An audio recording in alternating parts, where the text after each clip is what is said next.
course. Right. So thank you very much for being here on this Sunday afternoon.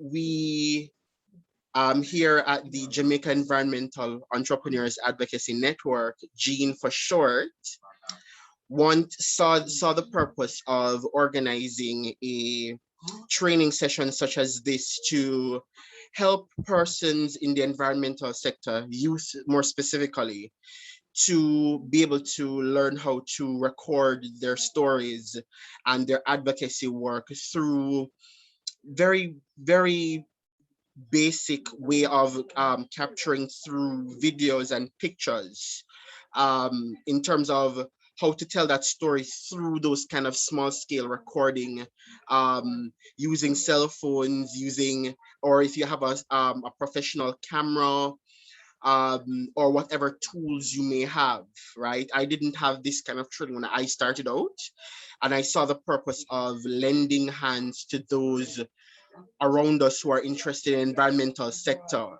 and environmental protection.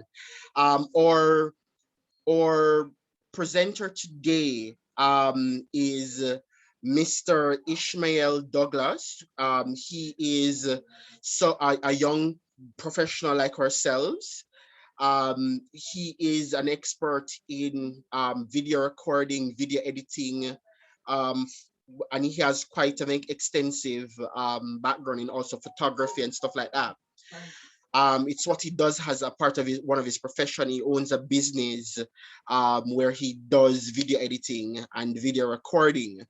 And I thought, okay, let's use his skills to help us get some knowledge. And I'll hand over to Mr. Douglas. Mr. Douglas, your show. And if you'd like, are you able to share from your, Mr. Miller, if you could give him some co-hosting. Oh, okay. And if you're not able to share from your screen, either myself or Siobhan should be able to assist you. So let us know. I'll hand over to Mr. Douglas. Thank you so much. Is it imperative for me to show my to turn my camera on right now, because I don't think it's conducive for a presentation of this magnitude. Okay, no problem, Mr. Douglas. Go right ahead and let me know if if any of us needs to share the presentation, or if you can do that from where you are.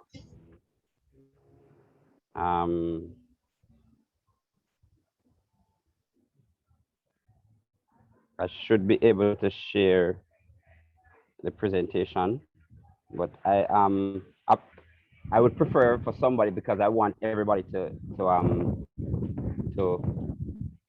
participate. So I just want to have an open conversation with everybody. So I'd love to ask. Thank you so much, Adrian. Good morning, everybody. All 22 persons. Good afternoon, rather. It's been a long day. I'm not hearing anybody. Good afternoon. Good afternoon. Right. So within this, hi, afternoon. That's 2, 3, 4. Good afternoon. Good afternoon. 5, 6. Good afternoon. 7. Good afternoon. Good afternoon. 8, 9. Good afternoon. 10. We really want to hear everybody. Okay, good afternoon. Yes, I really do. Good 11, afternoon. 12, and I'm counting. So that's Good 50%. Mm-hmm. 15.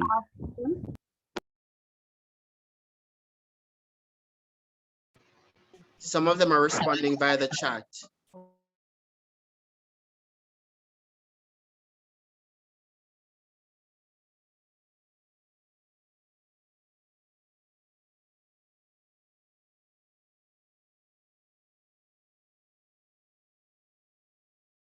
I'm seeing Chevrolet Kerry and Javon, Antonia saying good afternoon via the chat.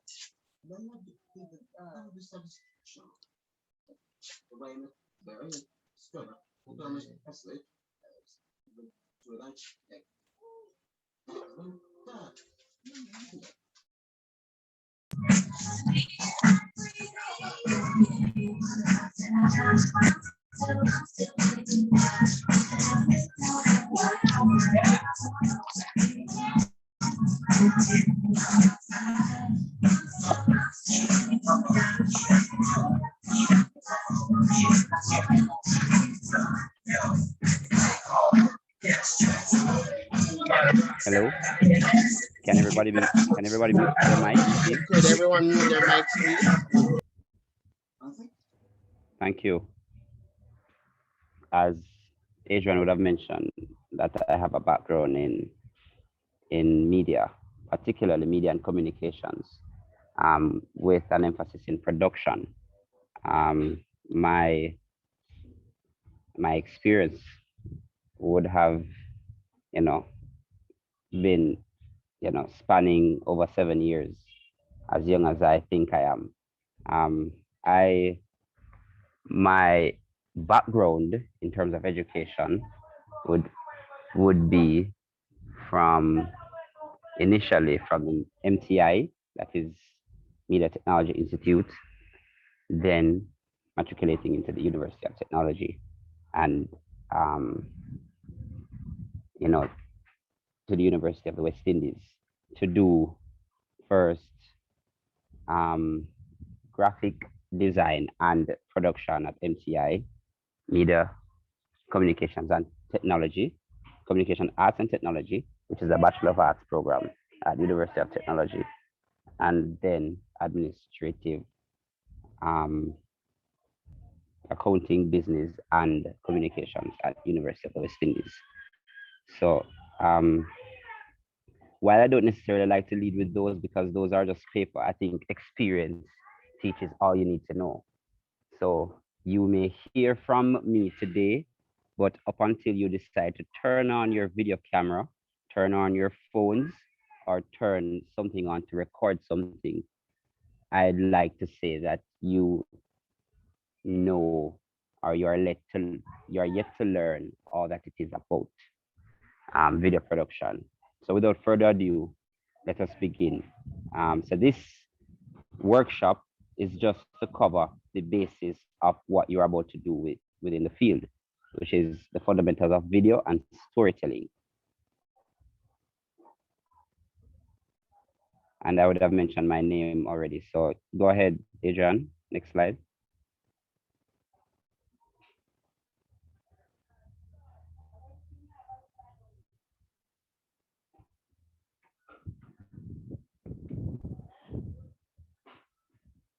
The next slide.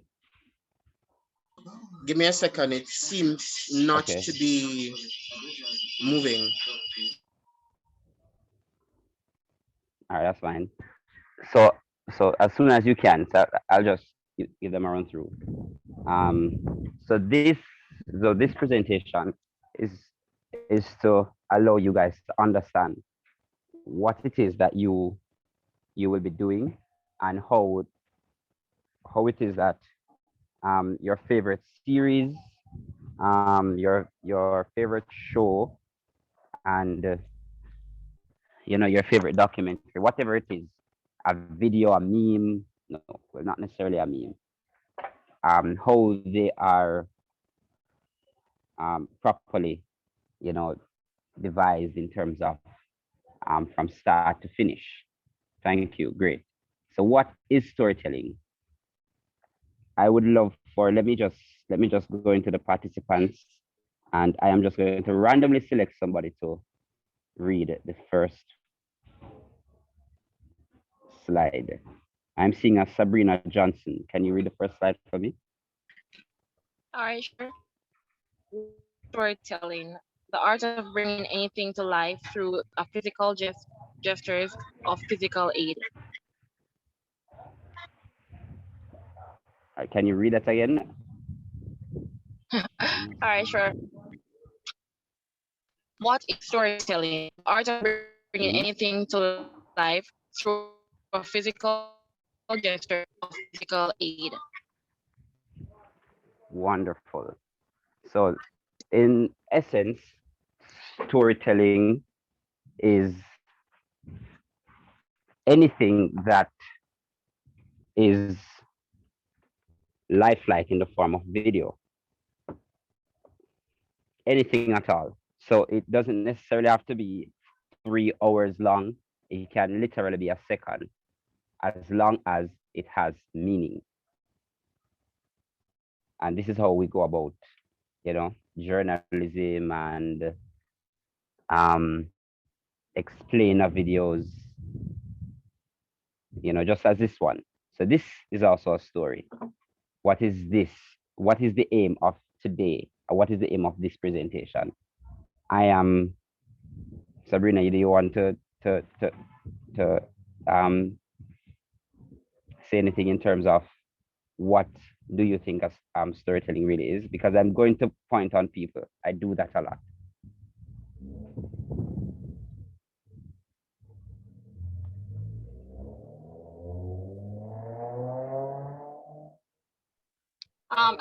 As you were saying, I believe that storytelling is just bringing an idea to life, letting the viewers or the Wonderful. audience that you're trying to interact with to actually understand what your idea is about. So basically, just getting them involved in the vision of everything by by telling them the story, as you're saying.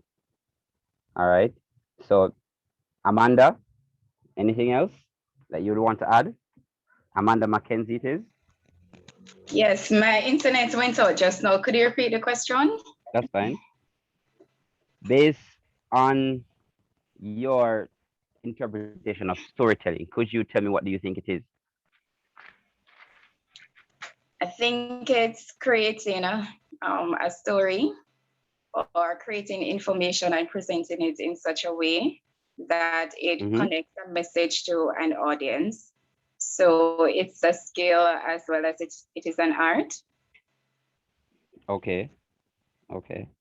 I'm seeing a VA. I'm not sure what VA means. Could you first tell us your name and then tell us what your interpretation of storytelling is?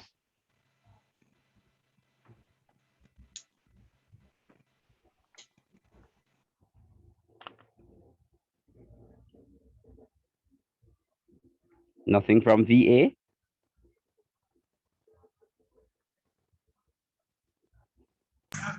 I think storytelling is basically depicting a particular situation so that somebody else may understand through the use of visual aids, as you said. All right, Chad Edwards, is that your name?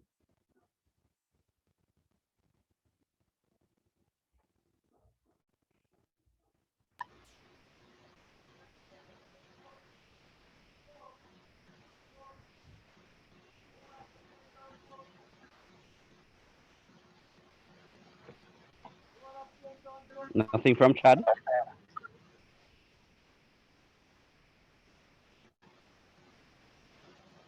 All right, because we had nothing from Chad, he will be the first person I pick on after this. So two main elements of storytelling is the treatment and the storyboard. The treatment is, just it doesn't necessarily have to be fancy. It's just a document that presents the story in idea form before the storyboard. So it summarizes whatever you want to say. For argument's sake, if it is, if the story should have 5 people, it tells you that there are 5 people, the names, the plot, just as when you were in high school, literature would tell you about the characterization, the plot of a story, reasons behind the story, and stuff like that. So the treatment is something that you put, like the first draft of a proposal. So before you decide to go diving into the proposal, you would have, this maybe a 1 or 2 page document that, put puts your idea on paper so that you can, flesh it out a little bit in terms of what you intend to for your viewers to depict, to get from your film. And the storyboard, this is the most important, because this is what you will follow in order to properly execute your film. And that is a final document that is in a proposal or project-like format that aids in context and proper direction on how the final product should look, which means that it should have a script. Now, when I say script, it doesn't necessarily have to be something fancy, but this is just also a part of the storyboard that you will have to follow, because the script is what gives you in a proper direction. Because more often than not, whenever you're writing a storyboard, you're not the only person that is using it, right? So the storyboard is normally about 5 to 10 pages, on exactly what you are hoping to achieve. Sorry. So these characters will have to be fleshed out in the storyboard. Given that we're looking at documenting, you will have to, purposefully tell us what is it that you'll be documenting, why you are documenting it, the phases in which you intend to show. So in terms of, if you are showing us a documentary on leaves, we will need to know the petals separate from the sepals, separate from the if somebody want to help me in terms of the parts of the flower, parts of the leaves, right? So in terms of exactly what are the elements that make up a leaf, and the reason behind this, with visual aids, of course. So that is what the storyboard. So from me reading it, I should be able to understand and use my imagination to see what is your intention behind this particular story. Brianna Burton, is that your name? Can you tell me what is your interpretation of a storyboard? Yes, I can. Okay. So based on what you said, it is like the final draft. This is a thing that is going to guide you through telling your story. Yes, Right. that's what I understand from it. Javian Sutherland. Can you hear me? You asked a question. Yeah, man. I'm seeing that you had your hand up, or you asked a question or something. No, I Did you ask a question? No, I did not. Oh, STEM. Oh, okay. Yeah. So in terms of your your interpretation of what the treatment and the storyboard is, can you tell me the difference between both? I'd say the treatment is more of like what I put this treatment would be like a sketch. Right. Like a very, very rough sketch, like no details, a bunch of circles and squares. And then the storyboard would be a bit more defined with probably facial features and a bit more flesh on the stick man. Right, that's exactly what it is. So please note, these are also important because while you're in the field, if you're working with a very small team, you would not have time to be, going through in terms of in your head, what do you want next? So what is also the rule of thumb is that you have your storyboard with you to see what's next. So it's also a checklist. You know, after referring to the script, you'll see, you know, for argument's sake, you are doing a documentary on the ghetto, and you're in the field. You will have to follow the storyboard, because the storyboard will have, you know, stanza 1. What is your hope from stanza 1 as it's opposed to stanza 2, and how will that look? How long are you supposed to be shooting for, right? What kind of background noise will be needed for stanza 1? You know, what is the aim of stanza 2? Stuff like that. Shamar, my question for you is, why is storyboarding important? Afternoon. Outside of the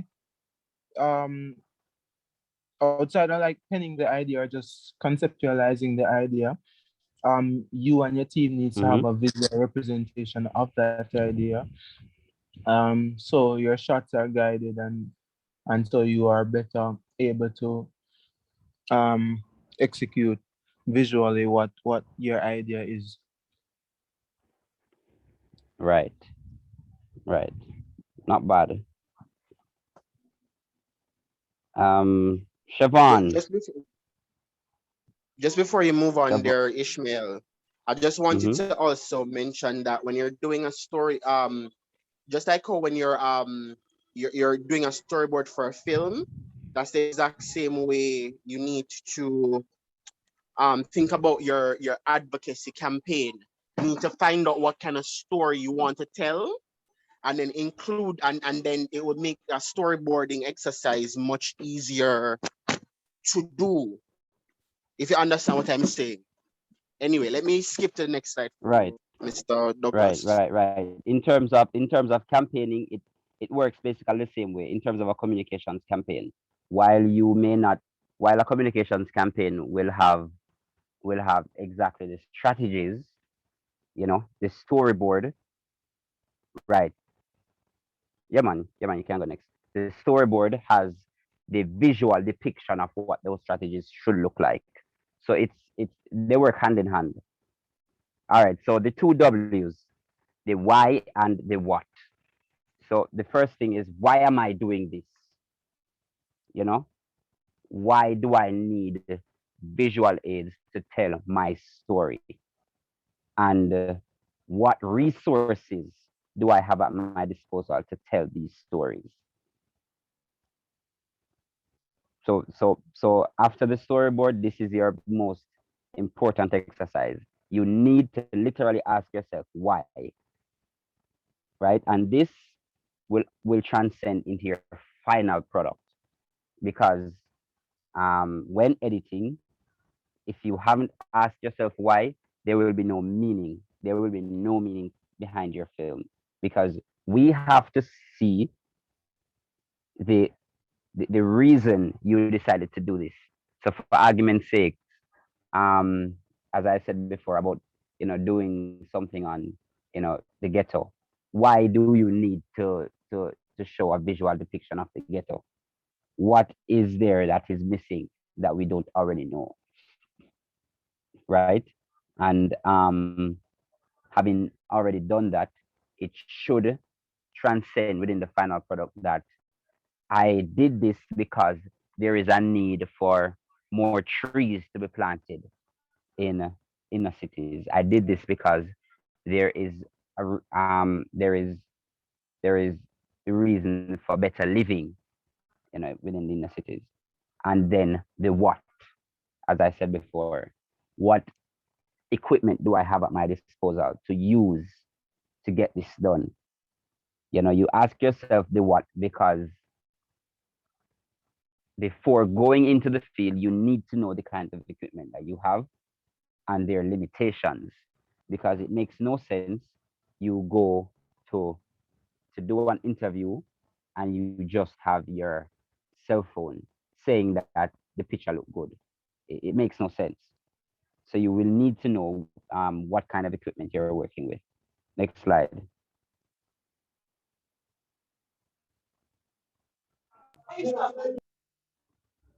So the so because through this through storyboarding and video telling, we will look at documentaries in particular.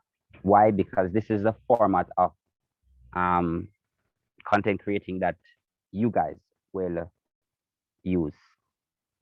So you will use the documentary format to tell your story. And documentary, in terms of documentaries, is it Shiva Gay? Could you read, please? Documentaries. Using documentary to tell your story. Documentaries do not present us with real life. Instead, they construct a particular version of the real world.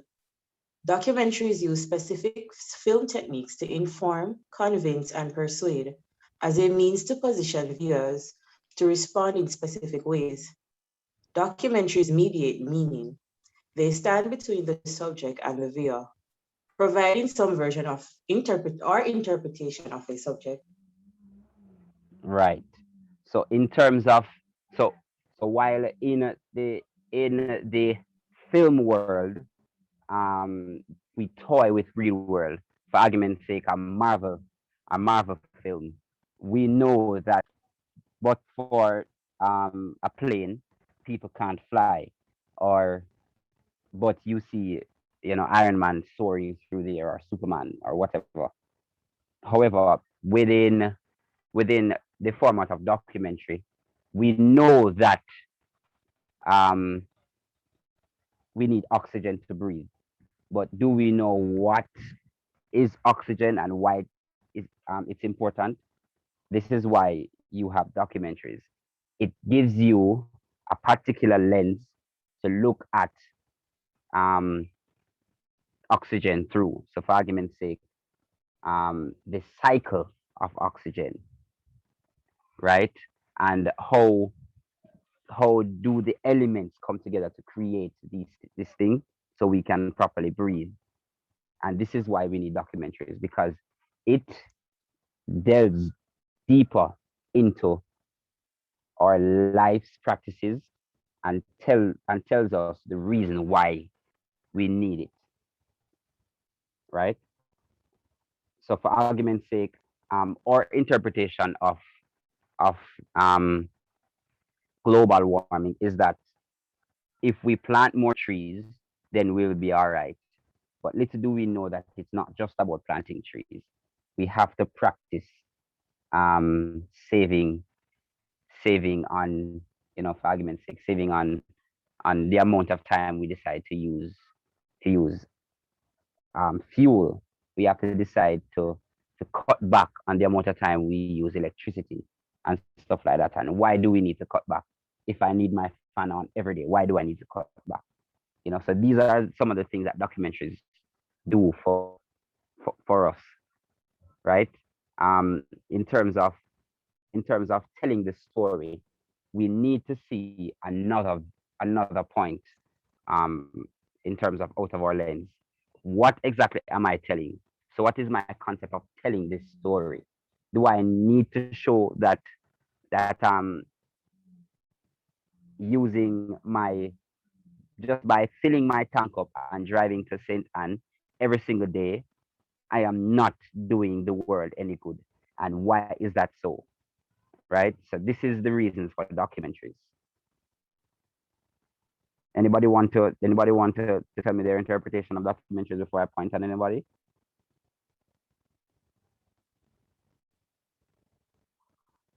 Okay. LaShawn, what is your interpretation of documentaries and why is it important?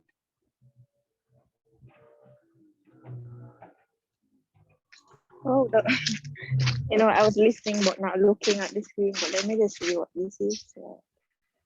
No, you don't necessarily have to read, but based on what you heard from me saying, what is your interpretation?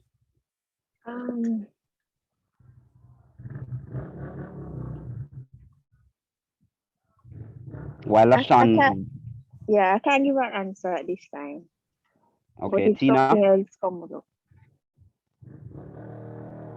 Tina Brown.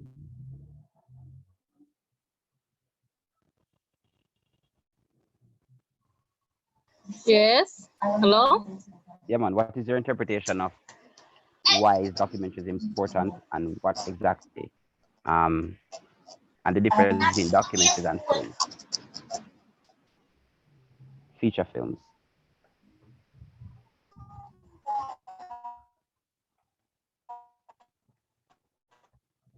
So why do you think documentaries are important, and is there any similarities or is there a difference between a documentary and a featured film?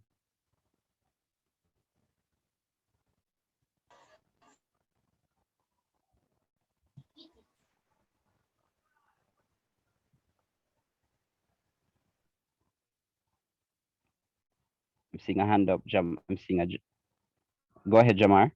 All right, hello, sir. I'm not sure if you're able to hear me. My background Yeah. is a bit noisy. You're hearing? Mm-hmm. All right. So with documentaries, from what I've read, I get the impression that they are created with an agenda to tell a particular message and to bring off a specific emotion. So as opposed to like a featured film where it may be sending a message directly to the audience. However, the difference now with a documentary and a featured film is while the featured film is also sending off a particular message, it somewhat gives the viewer or audience some form of freedom to choose what perspective they want to view it from or interpret it from. The documentary seems to be more of something created out of an agenda setting perspective. Yes, yes, yes. So the reason for a documentary is because you need to tell your audience something, as opposed to a film is but for entertainment. Um, a film sparks interest. A documentary is telling the viewer something for real life use. Yeah, man, you can lower your hand now. Right. So next slide, Adrian.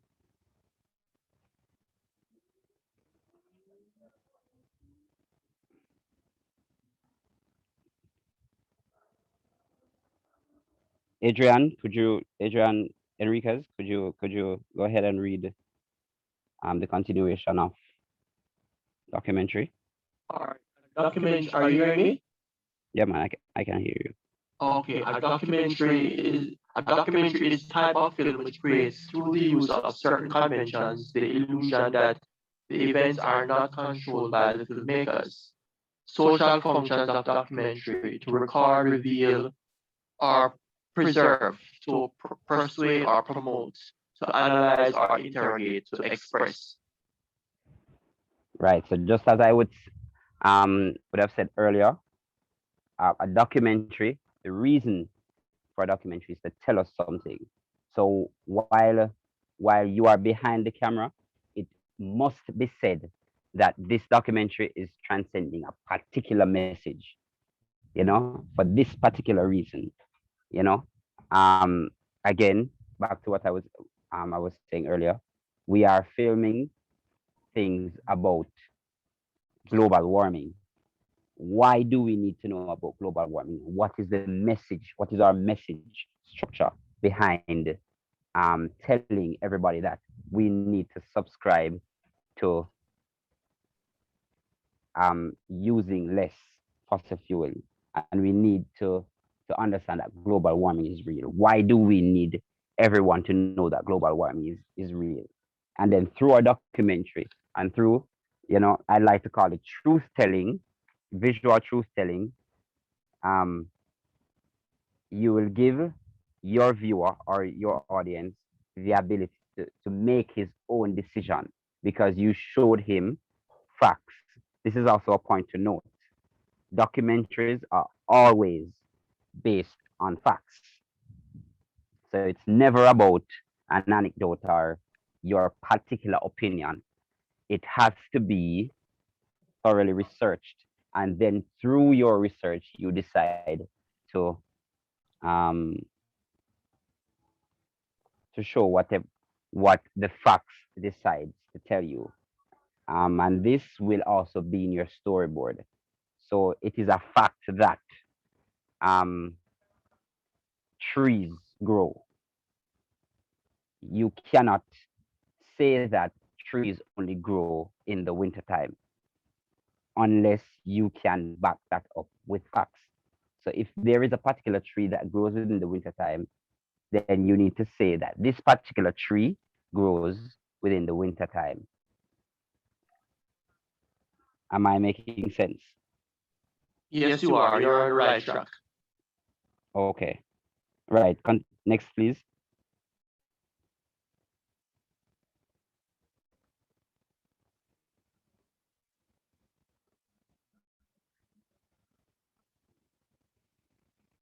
All right. So the four musts. You need to know your equipment and their limitations. You need to build your story. You need to find your own way, and it needs to have a clear message. So knowing your equipment. Zori Garrick. Knowing your equipment. Hi. Know your equipment. As in just to read it? Right. Okay. Know your equipment. Always ensure you have a working knowledge of the equipment you're working with. Thank you. Okay. Continue. No, ma'am. Okay. Number 2 is yours. Build your story. Storytelling is one of the most powerful tools. Thank you. Next is Shanice Martin. 3 is yours. Find your way. You have a personality. Ensure that your story has to. Don Janelle.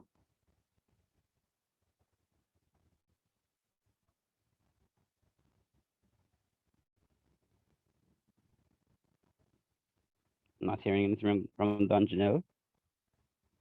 Okay. Claudia Johnson. Take number 4. Clear messages. It is important that the messaging of your film is clear. Thank you. So we will start with knowing your equipment. Knowing your equipment, as she would have said, it is about knowing the limitations of the equipment that you're using. So if you're using a phone, do not try to do more than the phone allows you to do. For argument's sake, you would have seen a particular way of capturing a particular story, and you want to do that. So you see a drone, getting an overhead shot, and you think that your phone can do the same thing. So you decide to throw up your phone, and then it don't work out. Your phone mash up, sort of thing. That's what I mean. Also, knowing the limitations of your equipment means, so in a technical standpoint, so that would be the practical side of it. So from a technical standpoint is things that a high definition or a digital camera can do. Don't think because you have a $500,000 phone, it can do the same. It doesn't work that way. So while you can take a nice picture with a phone, this is why you decide to go and do a photo shoot, because you need a professional shot. And this is how knowing the limitations of your cell phones, of your equipment works. So you need to know exactly what your equipment can do, right? Building your story. As as it would have said, it's the most powerful tool. So you need to flesh out your story as specific as possible, because this is how we will follow. Because when you are editing, right? When somebody is editing, this is how you, because you're not necessarily the editor, and even if you are, you need to refer to your storyboard in order to know what will come next, because this is how stories are told. They're told in a particular format. Finding your own way, so your personality is yours. The story that you would have told, the story that you would have wanted to tell has to have one too. So for argument's sake, um, you are telling a story. It has to have a particular tone. It has to have a particular feel. So I need to have an emotion from your story, right? This is why, some films, you will hear people say that show they did nice, but not telling a lie, especially that part there, or whatever the case is, right? And then you'll hear some people saying, I will watch Titanic over and over again because it makes me feel like I am loved. Or I hate Titanic because it shows you say love never work out. So these are the reasons why your story needs to have a personality, because without a personality, it's just a story. May not necessarily be a properly thought out story, but it's a story nonetheless. And the messaging, this is the most important part, because your messaging should always be fundamental.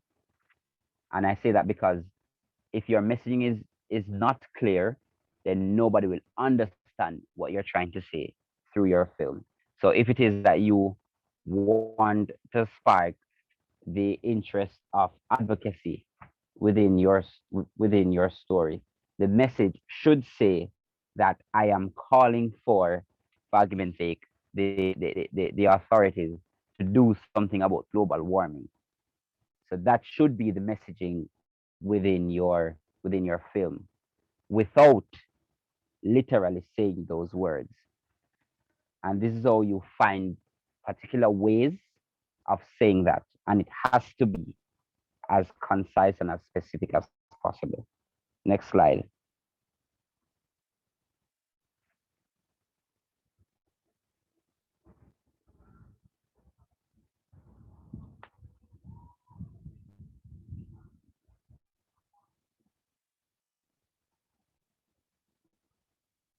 Next slide, please. Give me a second. It's me. All right.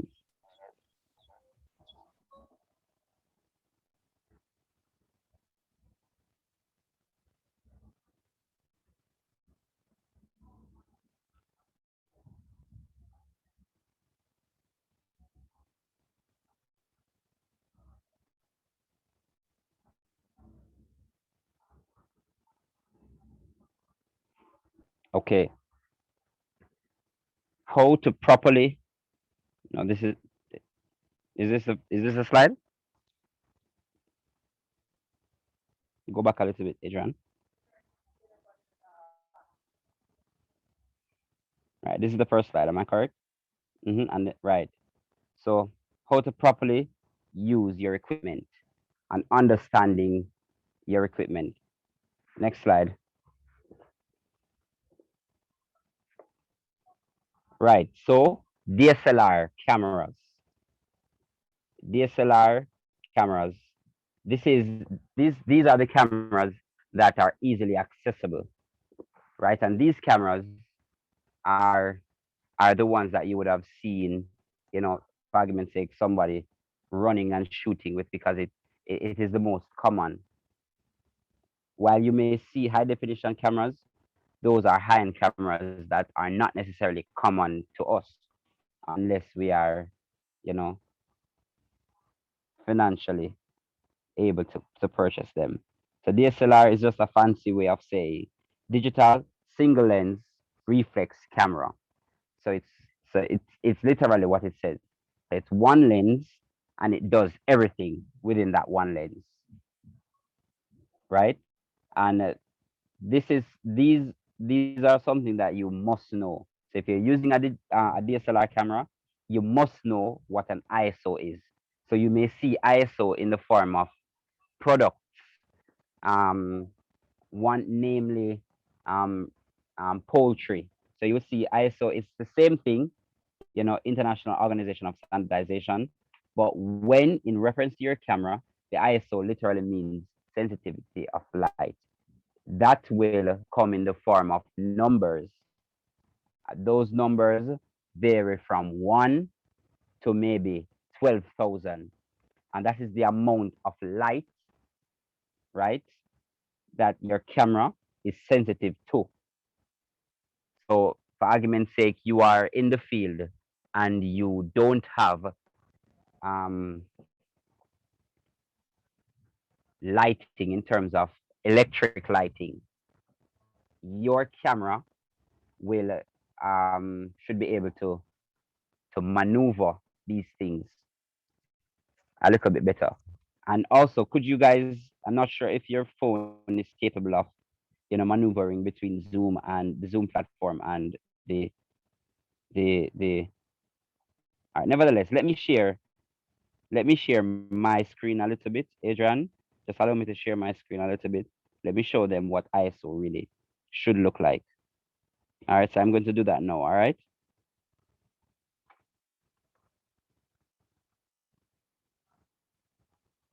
Let me take down my screen so give me a second.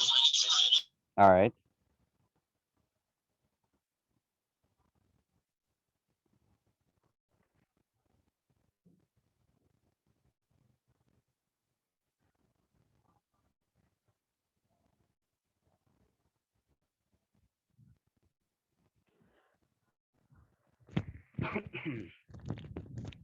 There you go. Thank you.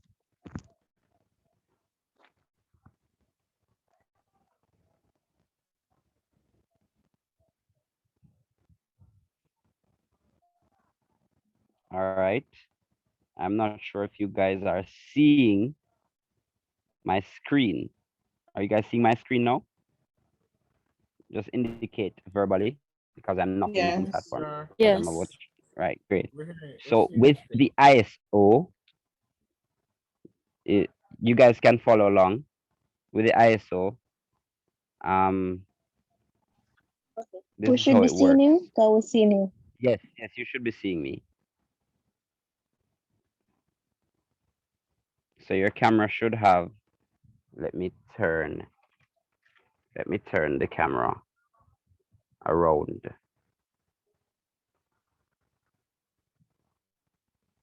Right. So when you go into professional inside of your in some phones, you will see the first thing on my phone is the ISO, which is at the far left hand corner. And this is exactly what it is. So mine ends at 800, right? Just look at what it does. And you'll see the lighting changes as we go along. Are you seeing that? Yes. Right. So this is really what the ISO does. And the reason this is important is because for some parts of your film, you will need less light than some to spark interest, visual interest at that. This is why I think I can come on now. Great. This is why it is also important for you to understand the reason behind ISOs. Thank you, Adrian. You can go back to sharing the screen now.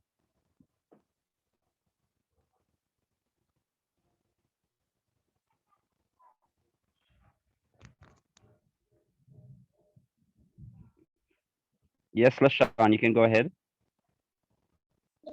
The ISO is only for Android, right? Because I don't think we iPhone users have that You do, type you of do. thing. It's just in the advanced settings. Oh, okay, I'll look for it. It well, me telling you about the ISO, it's mainly to because people use ISO mainly within DSLRs. But if you would want to I can send you a video on how to find the ISO. Okay, thanks much. Yeah, man. So the f-stop, it's just a pretty way of saying focal stop, and that is the focal length of your camera. Focal length means how far the camera can focus. So it's really the aperture. It's the opening and closing of the camera lens, and and your camera lens works just like your iris. So it is how much light you allow to come into, the camera lens vis-a-vis how much light you allow to go out. So for argument's sake, you would notice if it is 12 midday or 11 a.m., it is almost impossible for you to turn your head up and look into the sun if your eyes are not closing. Do you follow? Just as I'm not sure if you guys would have tried this. If you have the ring light with your phone and you turn it all the way up, if you look into your camera, you will notice not just the ring light reflecting in on your phone, but you'll notice that your iris dilates. Are you following? Yeah. Yes. Right. So it works the same way. So your iris works the same way as a camera. So the ability to maneuver the f-stop, just think of it like your eyes. How much light do I want to let into my camera to show this particular scene? So do they need to see all the way um all the way back in terms of the whole mountainside, or do they just need to see this little area I'm showing, right? And then you will zoom and fix accordingly. So that is how it works. Next slide, please.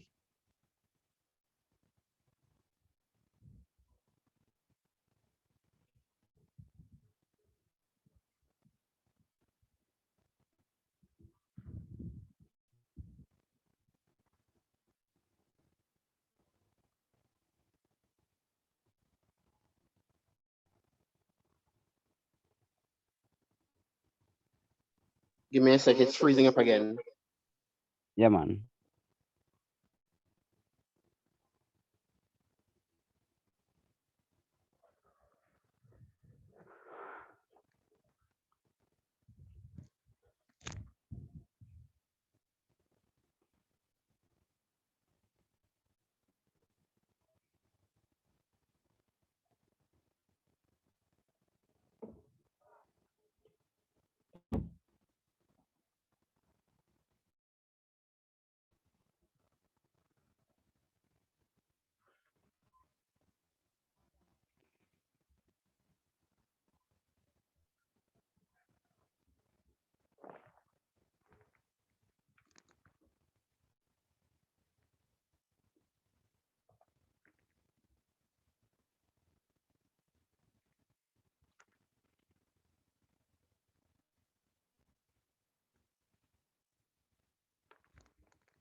Go ahead. Thank you. All right. So with microphones, why are microphones really important in production? Sound is the most important thing in film.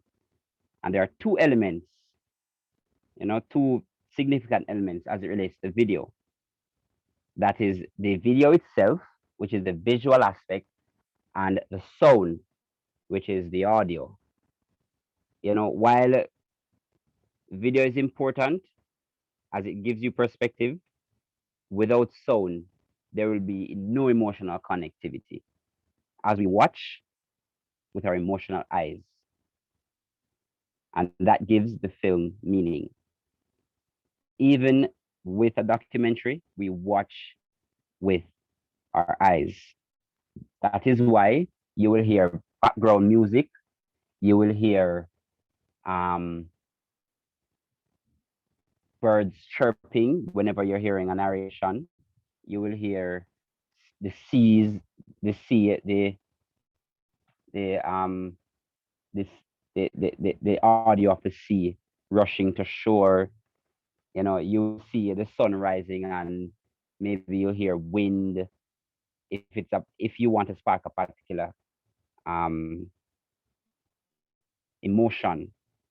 That is why whenever you see monologues, you hear a particular audio behind that monologue. So if it is supposed to spark the emotion of sadness, you will hear the monologue. So I will be talking now, and for argument's sake, I am speaking about my love life. You will hear something emotional that connotates the same. For argument's sake, that monologue with Jack and that girl on the thing in the middle of the ocean, as he withers away, as his frozen body decides to sink into the ocean. You hear something in the background, and you feel something, just like the Passion of the Christ. For every whip, you hear the whips, you hear a glimmer of sound in the background, because this is what audio does. Without audio, the film just has perspective, so it has no meaning. So you literally say the film has it's not a good film. And how do you go about getting these audio? There are types of ways that you get them through microphones, and there are particular types of microphones that we use in production.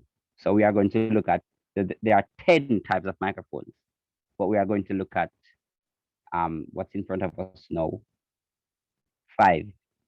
So that is lavalier mics. Lavalier mics are the microphones that you attach to your body, and it's mainly used for interviews.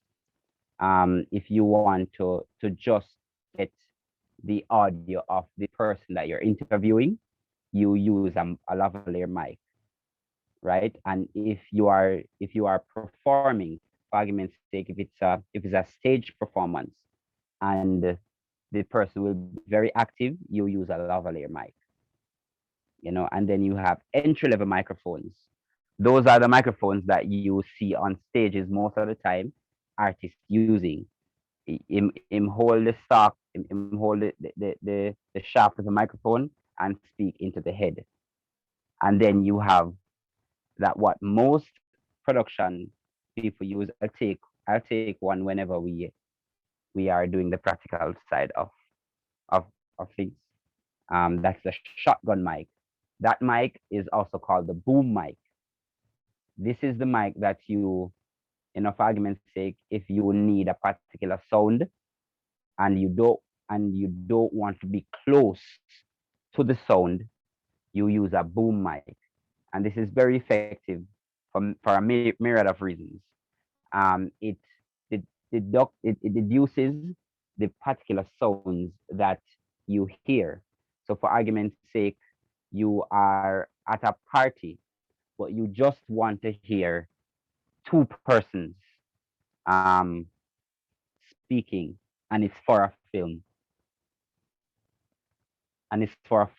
You would use a boom mic, and that boom mic will just pick up at the main side of things the people that are speaking, and you will hear in the very, very distant background, the music playing. That is what a shotgun mic does. Condenser works, a little bit the same way, but it's just a, a, a fancier version of the entry level mic. This is what you will see in studio settings. Most people use those for podcasting and for voice recording in terms of artists. The dynamic microphone is the one that picks up sound from everywhere, right? And this microphone is mostly used in high-end productions.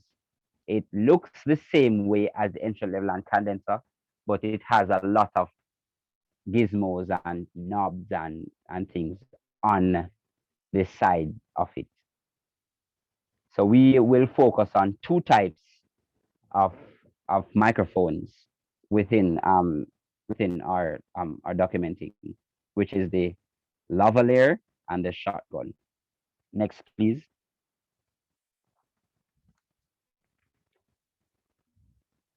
Okay, so another very, very important aspect of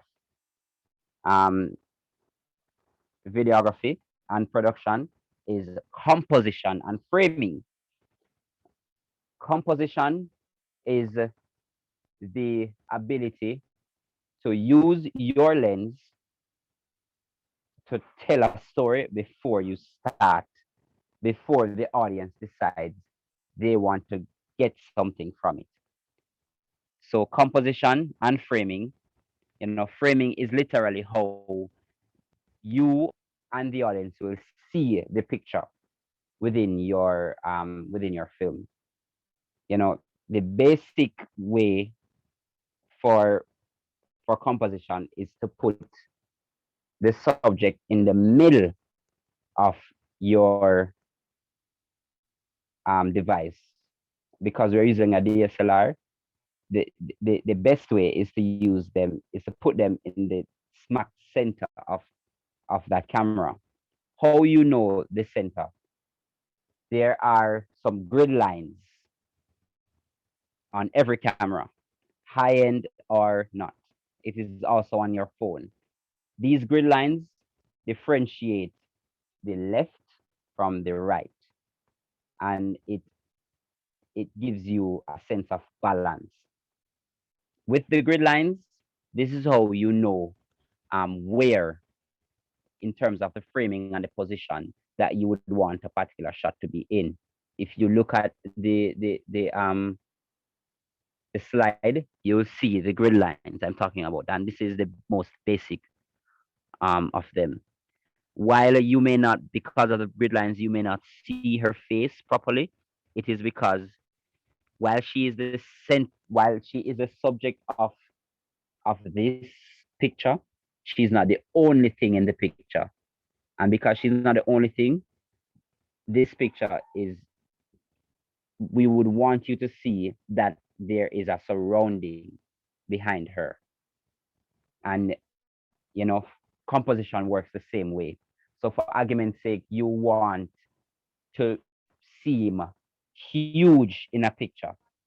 You would have to understand how to position your camera and frame the shot properly. So composing the shot literally means understanding what should come first. So there is the foreground of your film, and there is the background of your film. The foreground of your film is the main subject. The background of your film is the sub subjects. So in terms of what you're seeing now, while she is on the left grid line, she is in fact the subject. And if you look behind, you will see somebody, sitting down. He is just a part of the film, but he is not the main reason for this composition. And it works the same way with framing. So as I said before, if you want to, most women, most let me not say it that way. It sounds gender biased. But on average, women that take pictures, they take it from above because they would want to seem, shorter. And on average, men take photographs from below because they want to seem taller. And that is composition. If you want to seem overpowering and large, or if you want to seem like in charge in a photo or in video, the the the videographer or the director will angle the camera up towards you, having you speak down to it. And in that way, you will seem as if you are the man in charge. And if you want to seem as if you are shorter, but you have something to say, or whatever the case is, he will angle the camera above you. And these angles also tells a story. So if your subject is short, but you want the subject to have something to say, and the audience to pay attention, you angle the camera a particular way. So there are three angles of three dynamics of angles within production. So it's the balanced view, right? Lower level and the higher tier. And all of these tells a particular story, as I said before. So if you want to be in tandem with what you're saying, if you want your audience to understand, or just to see what you're showing them, you would take it from this particular angle. But if you want from the angle of your eyes, that is. But if you want, for argument's sake, a tree, if you're telling a story about a tree, you would angle the camera towards the tree, from a lower level, to show that the tree is almighty and powerful. And if you want to show the tree from another angle, you would have it looking down on it. Next slide, please.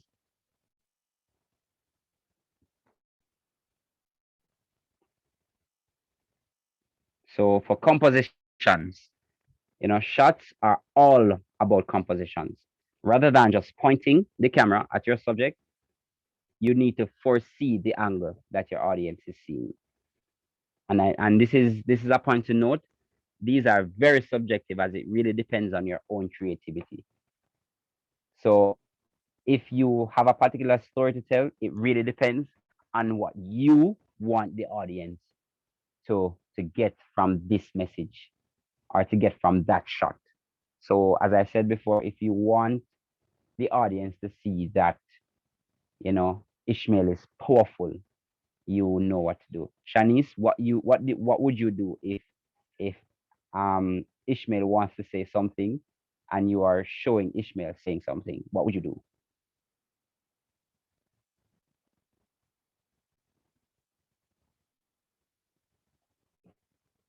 I'm not hearing Shanice. I'm just, she's Shanice. What would you do?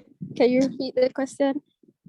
If you want to, if I'm saying something, you're the videographer, and I'm saying something, very important for everyone to hear, what would you do? In terms of a properly composed shot.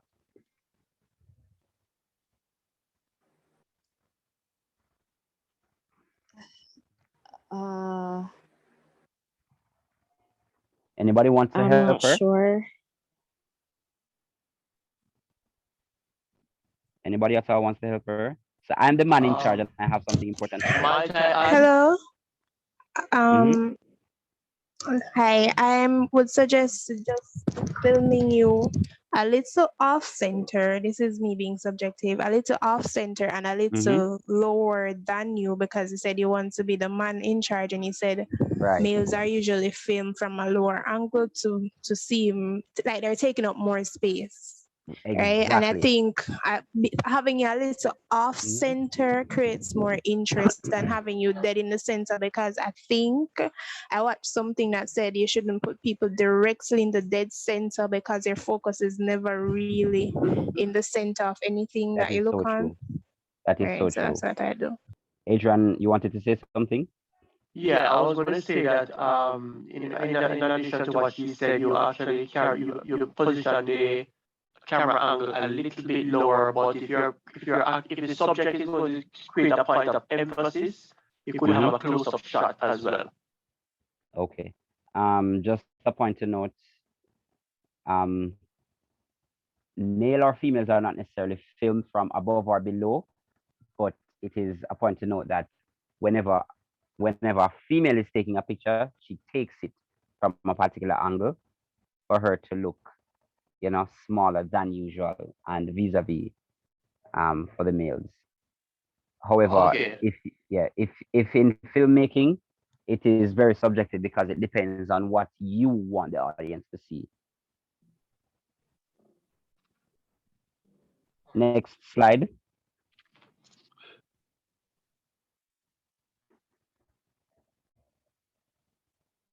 Not working again. Pretty much. Let me re-upload it. Okay. Because you are re-uploading, Jamar said eye level if it's something important, and this is very very very thought provoking. So I'd want Jamar to tell us why.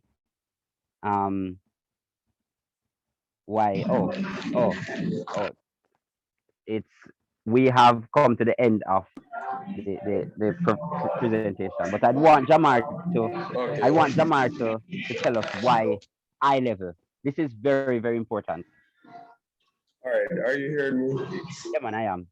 All right. So I'm just thinking that if you're going to tell me something that's important, or if you have something important to say, I'm just thinking one way that would have always done that is using a high level capture. So yeah, especially if it is going to be something professional.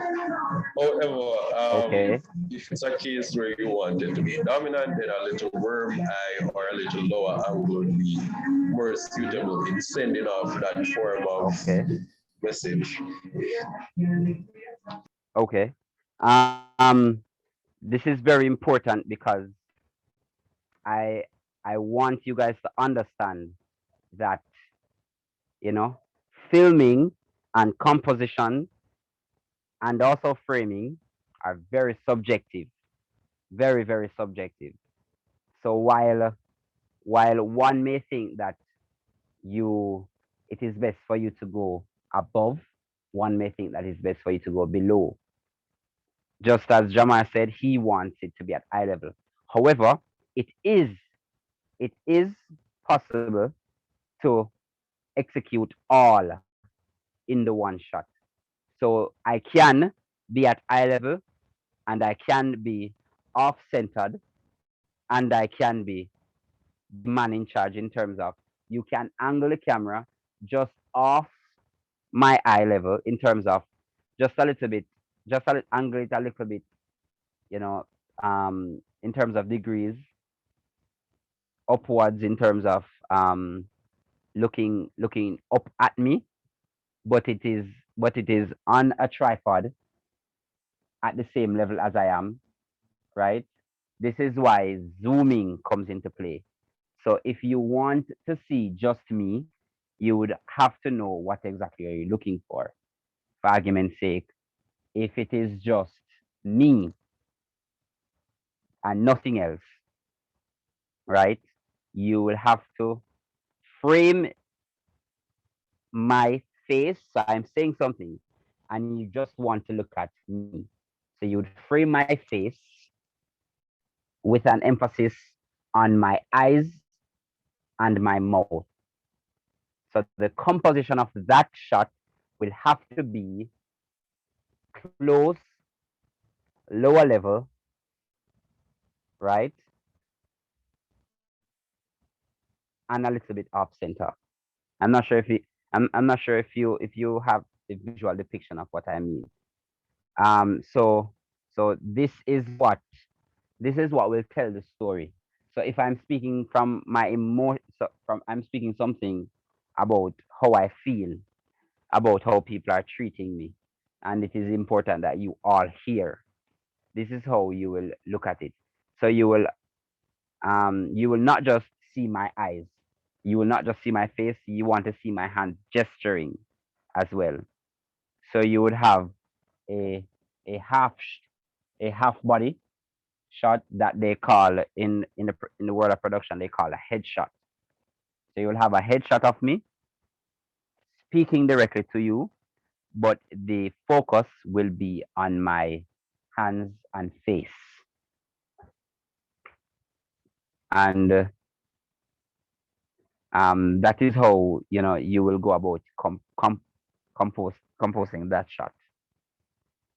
And with that said, I thank you, and I would want us to have a 5 to 10 minute conversation about all that you would have heard just now. So So can you guys Ishmael, open your mic? Mm-hmm. yeah. So to kickstart the conversation, Ishmael, I want to go back to where you had the two two W's, right? And I'm skipping to it now. Mm-hmm. You said why and what, but I'm hearing a lot of who as well. So could you expound a little bit more on that as well? Because here you said the two W's, and I just wanted a little bit Right. more clarity on that part because I'm hearing a lot of who. Who would I decided to use two because those are the most important.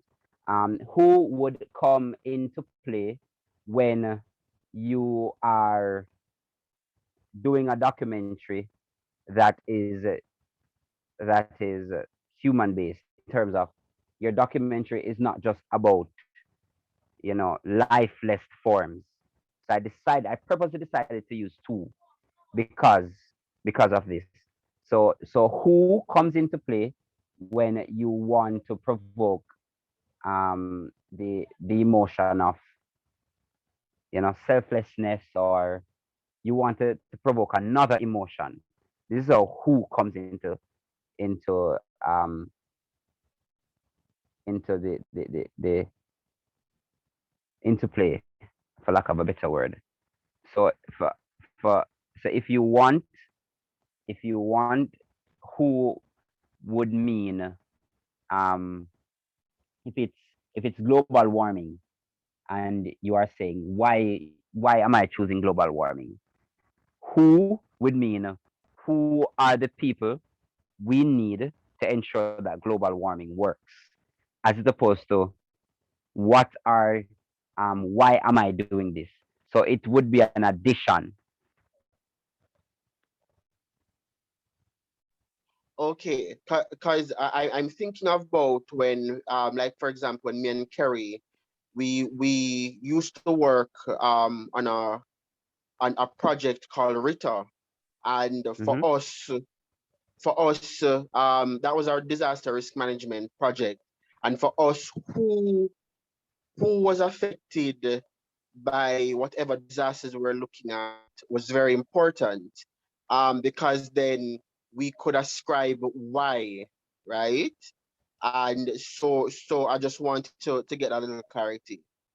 I'll hand over back to Okay. you. So yeah, man, that's fine. So in the form of storytelling, the whys would cover what exactly is the reason for telling the story, and within the why, you would see the affected persons in terms of who are affected.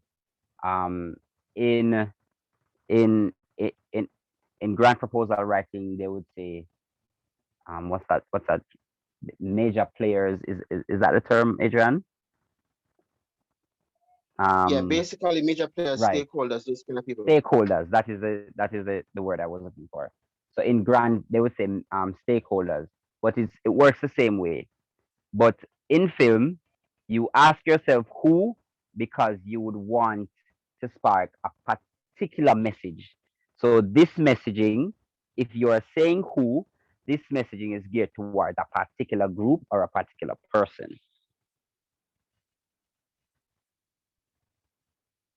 Do you follow? Right. Yeah. Yeah, man. Here's where go ahead. No, man, no, continue because I wanted to open the mics to have an open conversation about Yeah, man. I film was just and about to videography. I was just about to call on Amanda Mackenzie, who is on the line Okay. with us today, because I know she's running a few I see her running a few workshops since last year, and I just wanted to see how something like this would benefit her group. Amanda? Hi, Adrian. Thanks for putting me into the conversation. Yes, this will definitely be beneficial. I don't think anyone on my team has basic training in this area.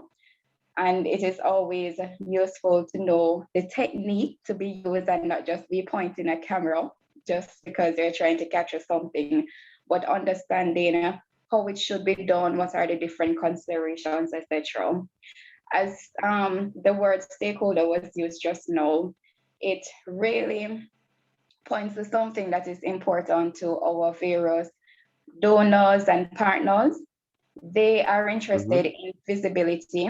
So us being able to share information as to how it is that they are contributing to our efforts related to environmental conservation and how that story is told is important to them because they also want to ensure that their brand is aligned with a certain quality and representation. So that is also important to them, and hence one of the reasons why we are participating in this training today. Also, in terms of sharing information on social media or website, etc., it's not just sharing information about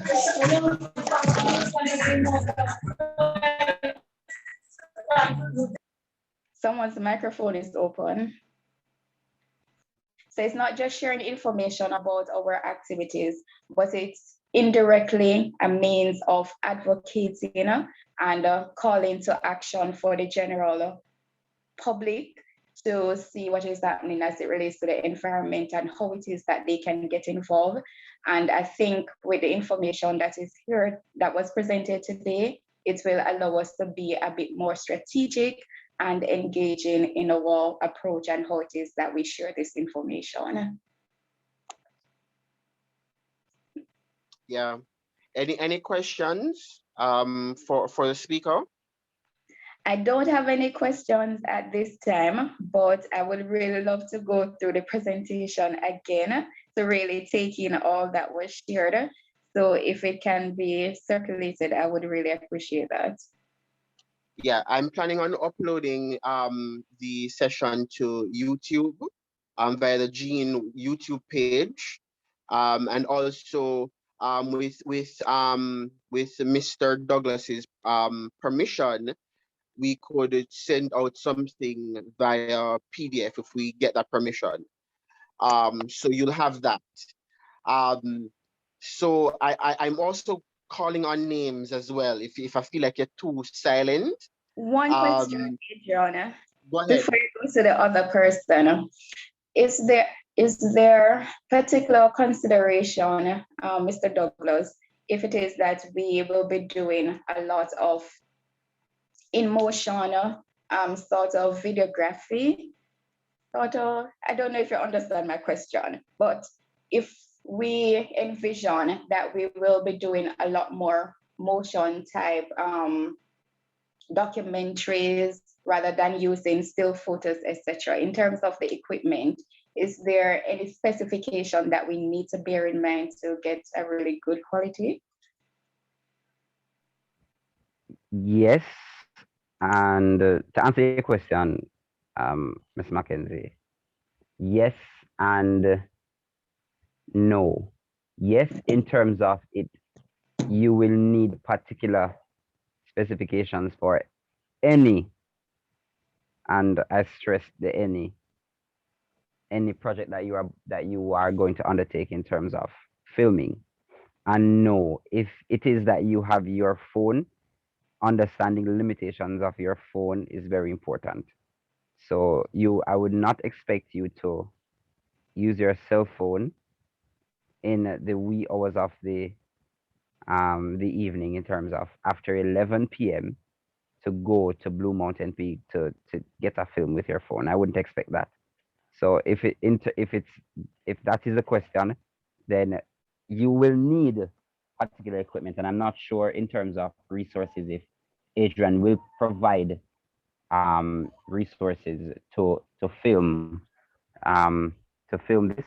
But yes, you will need equipment, some equipment, that is. Okay, Mr. Douglas, Mr. Douglas, don't get me into trouble. This is a training session. I don't have the monies to provide equipment. This is just a training session to allow them to learn how to use whatever I was tools just they have. putting you on the spot. With I that was putting you on the said, spot. if it is that we are procuring equipment, are we at liberty to reach out to you to just run some things by you to get some sort of guidance as to what would be the best recommendation for what it is that we have in mind? Sure, anytime. My phone is always open. Sometimes I don't answer it because I'm either eating or something. But my phone is always open. What Okay, Mr. Douglas is also forgetting to tell you again is that he also is up for hire. So if it is that you need any videography, Look at this man putting me on the spot now. if it is that you need any videography expertise, he's open for hire, right? And his services are very reasonable in terms of pricing, right? So don't make him fool you. He can advise you in terms of what equipment to get, right? And he can also provide assistance where needed. So just a little big up for his little business. He's a micro small, he's a part of the micro, small and medium enterprise community here in Jamaica. And this is what Gene is all about, promoting enterprises as well. So don't make him fool you, he can assist you. Okay, thanks a lot, Adrian. Thank you, Adrian. So because I'm here, as a teacher today, I won't promote. But in that form, sure. I mean, I'm happy to assist in terms of that. But for today, because the intention is to have everybody have a basic working knowledge of film production, because that is the only way you'll understand the workings of, and also understand what goes into production, right? Yeah, so I would have loved for everybody to participate, namely Don Janil and others, but it's okay. It wasn't that long, was it? No, just perfect timing. I'm seeing Miss Drusilda McLaren raising her hand. Go ahead, Miss Drusilda. Okay, so my question is, will there be any other training, like something a little longer and deeper into this? Right. So as you know, next week Saturday is a practical session based on the form that you would have signed up. So the idea is to also take some of the equipment that I have to help with the demonstration purposes, and more information on that next week will be followed. What is hoped though is that we will there's about 30 to 35 persons who signed up for the practical session. So we'll be splitting the teams the entire cohort into an equal set of about 15, 16 or so because of COVID protocols, right? And a lot of the session will be outdoors. And it will be tentatively at the DIA Innovations Lab in New Kingston, tentatively. They've confirmed the spot is available, but I just want to reconfirm with them by Wednesday or Thursday. So we'll be splitting the cohort into 2 teams of about 15 to 17 people, no more. And I will be giving the preference to the out of town people to come in the morning sessions. In the morning session at about 10 to 12, and it is imperative that you be on time, right? And Mr. Douglas will be leading that session again for 2 hours each for each session. And the second session will be about 1 to 3, because we want to get back everybody home safely before curfew, because I don't want to hear anybody end up in court for breaching the protocols, okay? So we'll be going a little bit in depth, and of course, we want to plan other sessions, but that goes a little bit more in depth, but that might be sometime late next year.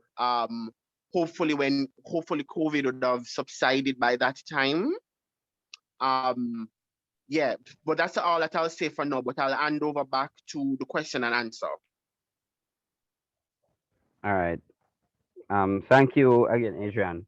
I saw a question about how can I be contacted? That was the question, right? How can we get in touch with you? All right. So I'm one of those old young social media type people.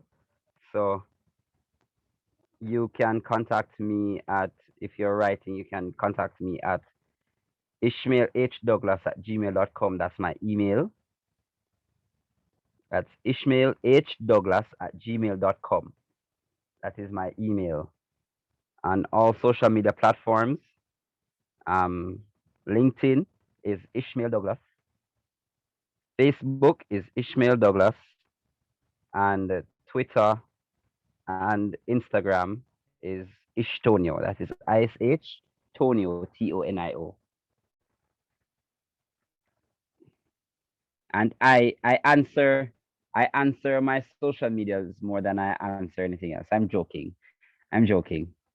But yeah, so that I can be contacted by those media. Sure, I can type them. So someone, yeah, right. So please type it in the chat so that persons can have it as well.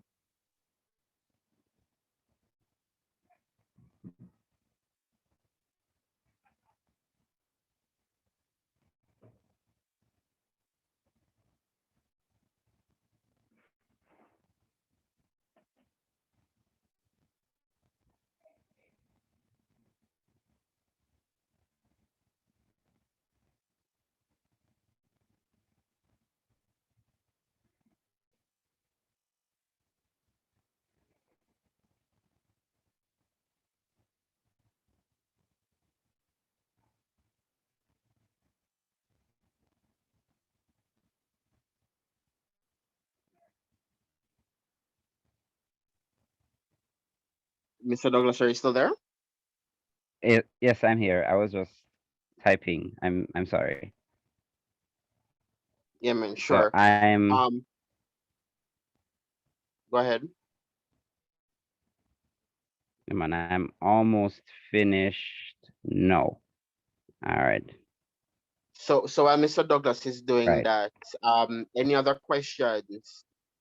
Miss Shanika Wallace Graham, you've been a little bit silent. Any questions from you?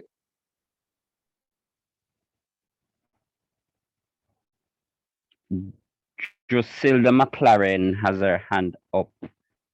So I'd want to hear what she has to say. Go ahead. Okay, my only questions are about any other free training other than this. Free training. I love what you said that to say. Miss McLaren, I go hard, man. we'll definitely keep you updated.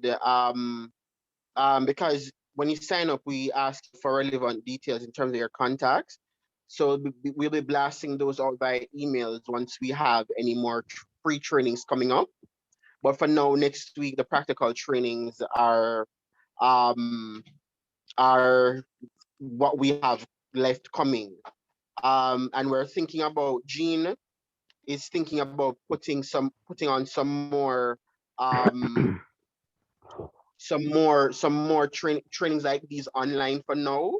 So what you can do is reach out to us via the email address in terms of the topics that you'd like to see us do. And since there are no more questions, I guess we could wrap up here. And in closing, I would like to ask, let's just ask one of our participants to give the vote of thanks. Let me just go to Mr. Chad Edwards. Oh no. This is Yeah, a Mr. Chad wonderful question. Edwards. No, and I'm seeing a question, but I'm going to leave this for the practical session. What advice do you give concerning legal and moral storytelling for climate change? I love that question, but I'll leave it for the practical session, which means that the person that asked, I'm expecting to see Vanessa at the practical session. You won't make it. Oh no. I hope they tell you what I said. All right, go ahead, Elian. Well, yes, Miss Vanessa, yes, did indicate she is way out in the in the far Pacific nether Ocean? regions. Yeah, man, the far nether regions. But I mean, to kind of answer some of your question, Miss Vanessa, like we said earlier in the session, you have to find out what you have to research extensively what you're advocating about, because as the storyboarding that Mr. Douglas was talking about, that will determine pretty much what your storyboard will look like, who you'll need to interview, and also some of the communities that you need to go into, and what kind of emotions you want to evoke, right, will determine how you take your shots, how you structure the story, the time of day that you'd want to go as well. Sometimes will affect your shots and the story that you'd like to evoke. And I give an example. I remembered about 4 years ago, the Jamaica Environment Trust was doing some water quality and air quality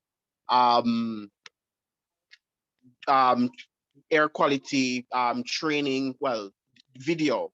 They wanted to do a 1-minute video, and they quickly some of their staff members quickly reached out to me and said, Adrian, we heard you talking about your community and we wanted to find out if they have any water quality issues. They kept on asking me, what is the water like coming through your pipes?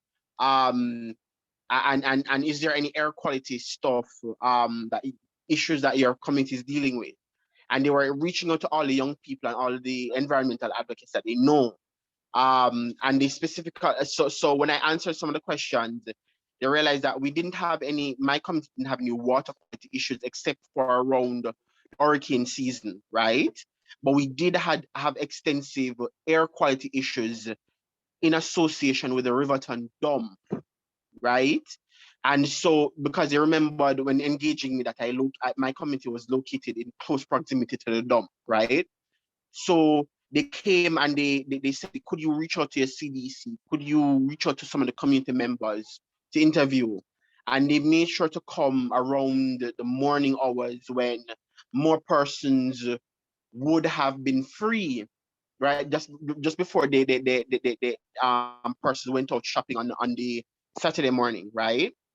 and they got a lot of interviews. And weirdly enough for us, there was some actual smoke of persons burning, and so they were able to pick up the shots and of the smoke burning. And this was around when that whole Riverton fire happened, when Obama was coming, and so they were able to pick up some of those shots as well, right? And so they were able to tell a story with those shots. And they interviewed us like about a year, 2 years later to to create that story. So you also have to know timing, and of course you have to know who you, which is one of the reasons why I was asking Ishmael about who, because they wanted to show who the faces of who was being impacted, right, and why they were being impacted. So just know your story, what you want to do, and then go into not be afraid to go into the community. Thank you, Adrian. Just before we go our separate ways, I'd want I love where the discussion is going, and I'd want, for our practical sessions, I'd want everybody. I'm not sure if it's group or if it's individual, but I'd want to see something. It doesn't necessarily have to be precise. It doesn't necessarily have to be on in project format, but I'd want to see something on paper in relation to your storyboard, which means that you will also have to have a treatment, right? So jot something on paper. So for those who wouldn't have a storyboard, I want to see a treatment in terms of what is it that you want to do, and the story that you want to tell. And with that, we can develop your storyboard. Yeah, man, you framed me a while ago, the homework there, a while ago, Mr. Douglas, and I love that you jumped in and said that. Yeah. I wanted to give them a little bit of a free reign, and they were just jumping at them emails with the homework. But okay, so you guys would have heard. Yeah, and just to focus on it, just to focus on the chat there a while ago, Mr. Douglas, Kerry and Willis, my good friend Kerry and Willis, was just reminding me and us that from a legal aspect, when you're filming people, right, you have to make sure that they. That is so true. That is so true. Also, well, that is true because one thing that you cannot let me finish the point though, because you're saying that is especially true. especially in this hemisphere. Oh, go ahead, Adrian. Now, I was just going to reiterate that Mrs. Willis is bringing up the point that for the recording purposes, that we have to get the consent of individuals, that their face will be shown, and for what purposes the films will be used. So they have to be very clear, even if it's verbal consent. It could be in the form of a form. I've seen where persons use a form where they sign the form, right? Release form. It's called a release form. Right, a person, some kind of consent form, right? And consent release form. That's what it's called. Sorry. It's called a consent release form. A consent release form, right? What I've also done in a few films though is the person also state their name, state that they're giving permission to use the film of them and all their images for the purpose of X and Y project to be used on social media, website, multimedia, in thing there, right? And they give a verbal consent on film before they give any of the footage, right? Okay. Because sometimes people don't want to sign forms, but yeah. Right. Go ahead, right. Mr. Douglas. But what you can also consider is that some persons may want to assist you but they won't want their faces to be shown. So this is up to, again, this is up to the director or the person with the camera. So you can hear, it's just how you decide to do it. You can hear something very important, and your camera is on, and you can use the person's voice because you would have had consent, but they don't want their faces to be shown. So this has to do with camera placement again. Um, if you have something that I didn't touch on, which I wanted to touch on in the practical session, is B rolls, which are additional shots used within films. So you can hear somebody's voice, but you see something totally different, or in a narration sense, sort of thing, right? So you can hear their voices, but you're seeing their feet, or you're just seeing their hands, or you're seeing a blurred voice, or you can not hear their voice because they want to tell you the information, but they don't want anybody to know that it's them. So in that case, you would have to, manipulate their voices, and you would hear it either high pitch or low pitch, or it's distorted, but you're hearing the information clearly. This is also something very important to note in documentary, because especially regarding the sensitivity of of the particular topic that you're about to undertake. Some persons won't want to show their faces or for you to hear their voices, but they want to tell you the information. So that's just something to. This is why storyboarding is important. Right. Okay, so thank you very much for that. So I've already given you in closing out, I've already given you the information for next week, and expect an email from us. Mr. Edwards, Mr. Chad Edwards, if you could come up and give us a vote of thanks to the presenter, so that we can continue closing out.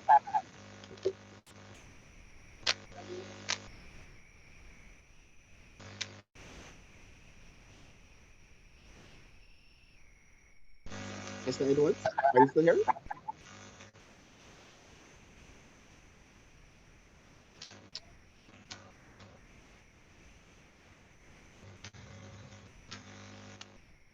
No, we're not hearing you, Mr. Edwards.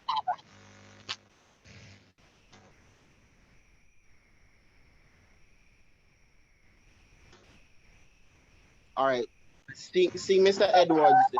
See, Mr. Edwards is having a little microphone issue. We'll ask Mr. Zuri Garrick to take it over, and then we'll bring Mr. Edwards back in next week. Hi, I'm Zuri. Can you repeat that, please? We're asking you to give, sorry, Miss Garrick.